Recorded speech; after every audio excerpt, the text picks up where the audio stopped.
bahagi ng ating buhay. Kasi kasama at kapiling natin sa lahat ng oras at sandali. Kaya naman ang imahen ng Santo Niño ay makikita natin sa maraming lugar. Sa ating mga tahanan, sa inyong mga opisina, sa palengke, sa pulisiya, at sa iba't ibang lugar, kailangan nandoon si Senyor Santo Niño.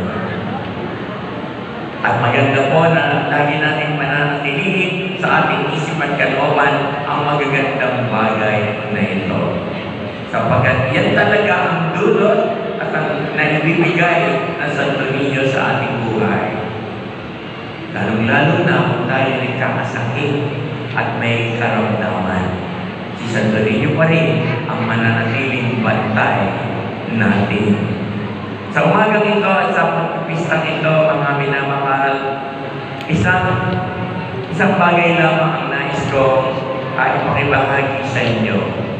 Ang Santo Niño ay kasama natin sa lahat ng oras, sa lahat ng kaganapan, sa lahat ng pangyayari sa ating buhay. Ang Santo Niño ang ating nag-iisang pag-asa at mananatiling pag-asa sa taong ito, 2025. Alam natin, idineklara ng ating mahal na Santo Papa, ang 2025 ay Jubilee Year of Hope, ang jubileo ng pag-asa. Sinimulan natin ito noong Disyembre 24 at ito'y magtatapos hanggang Disyembre 25 ng taong kasalukuyan.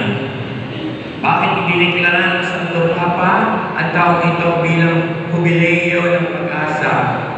Sapagkat mga kapatid, sa mga kaganapan ngayon sa ating buhay, sa loob at labas ng ating bansa ay tila labis na naapektuhan ang pag-asa ng mga tao. Maraming tao labis na nagdurusa at nagiging biktima ng mga karahasan at digmaan sa iba't ibang panig ng daigdig. Mga matatanda ay nagdurusa, marami ang nawawalan ng buhay at namamatay sa hilang digmaan. Ang ekonomiya ay pahirap ng pahirap. Lahat ng nanay na nalilito at namimili sa palengke ay magpapatunay. Baka dyan, hindi tayo mag-i-enjoy ng ating pagkain. Isang taon, isang hirap. Iba't ibang sitwasyon, iba't ibang kalagayan ng ating pinagdadaanan. Dumadating sa ating buhay na tayo dinadatnan ng mga pagsubok at problema sa buhay.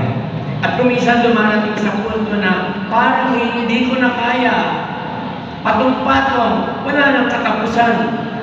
At kung minsan nagdududa pa tayo sa Panginoon, mabait ka ba talaga, Panginoon? Bakit hindi ako tila nagbabago sa aking kalagayan? Bakit ganito pa rin ako? Bakit nahihirapan pa rin ako? Bakit ako nabibigatan? Na parang hindi ko na yan kakaya. Yan ang ating drama sa ating buhay. Ang dami ng taong nagsasabing, hindi ko na kaya. Marami ng taong nadidepress. At bunga ng pagdidepress ay unti-unti nawawala ng pag-asa. Kapag nawala pa ang pag-asa mo, wala ka na talagang pag-asa at wala ka nang aasang magandang kalalabasan ng iyong buhay. Kaya naman ang minamahal sa taong ito, kakaiba ang pagpipiesta natin ng Santo Niño.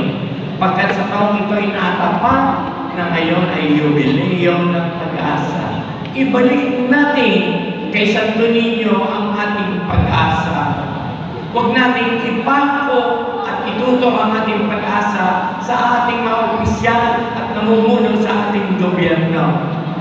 Natural lang na tayo umaasa sa kanila tayo tutulungan.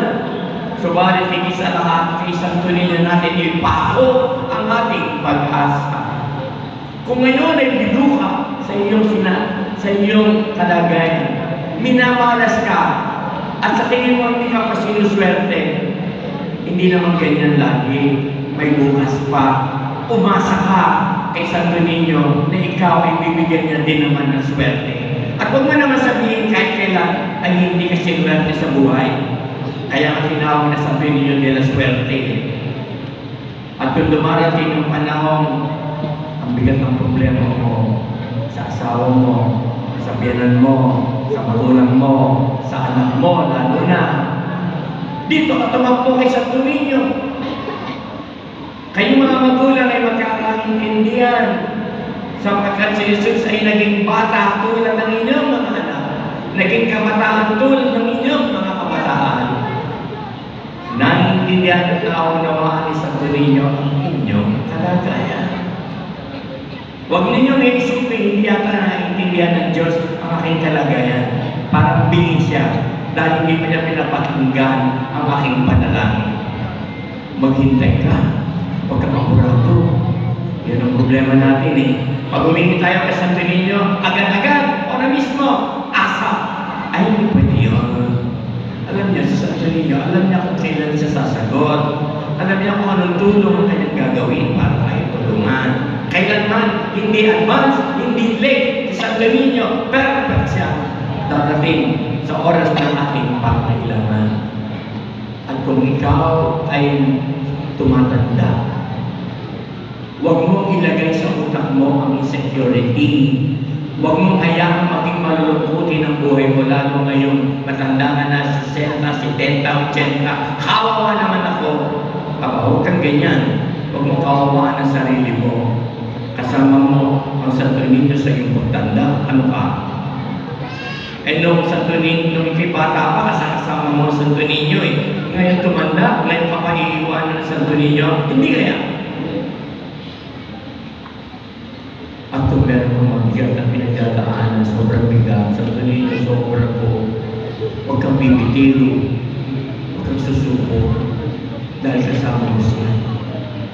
Kaya sa naging tao tulad natin eh, para samahan tayo eh, sa ating kalagayan. At ito, itatak natin sa ating isip. Hanggang nakikita niyo sa Santo Niño, kasama natin siya hanggang sa uling sandali ng ating buhay. Kay Santo Niño ang ating pag-asa, ang ating buhay at ang ating kinabukasan. Sa Kanya natin itutok at ipako ang ating kinabukasan. At kapag sa Santo Niño tayo umasa ka, hindi ka mabibigo. Pagpalain tayo ng ating poong may kapal. Amen. Sumasampalataya ako sa Diyos ang mga makapangyarihan sa lahat, na may kapangyarihan at tuwa. Sumasampalataya ako kay Jesucristo, isang anak ng Diyos, Panginoon natin lahat. Nagkatawang tao siya na ng Espiritu